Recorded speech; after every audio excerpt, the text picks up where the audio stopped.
ಜಿಲ್ಲೆಯ ಬಾದಾಮಿ ಐತಿಹಾಸಿಕ ಬನಶಂಕರಿ ದೇವಸ್ಥಾನದಲ್ಲಿ ಇಂದು ಭಕ್ತಿ ಮತ್ತು ಸಂಭ್ರಮದ ವಾತಾವರಣ ಕಂಡುಬಂತು.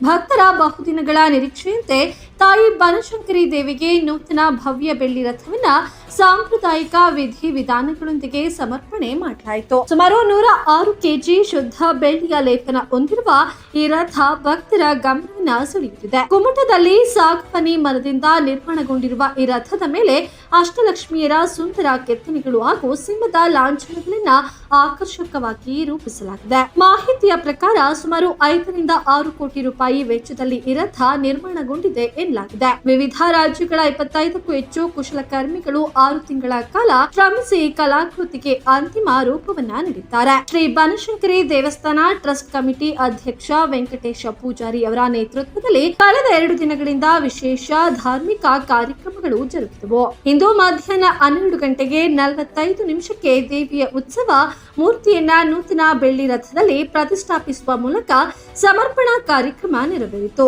ಸಾವಿರಾರು ಭಕ್ತರು ಈ ಐತಿಹಾಸಿಕ ಕ್ಷಣಕ್ಕೆ ಸಾಕ್ಷಿಯಾಗಿದ್ದು, ದೇವಸ್ಥಾನದ ಆವರಣದಲ್ಲಿ ಜಯಘೋಷಗಳ ನಡುವೆ ನಡೆದ ರಥ ಸಮರ್ಪಣಾ ಕಾರ್ಯಕ್ರಮ ಬಾದಾಮಿಯ ಧಾರ್ಮಿಕ ಪರಂಪರೆಯಲ್ಲಿ ಮಹತ್ವದ ಅಧ್ಯಯನವಾಗಿ ಗುರುತಿಸಿಕೊಳ್ಳುತ್ತಿದೆ. ಭಕ್ತರು ನೂತನ ಬೆಳ್ಳಿ ರಥದ ದರ್ಶನ ಪಡೆದು ದೇವಿಯ ಆಶೀರ್ವಾದವನ್ನ ಪಡೆದಿದ್ದಾರೆ.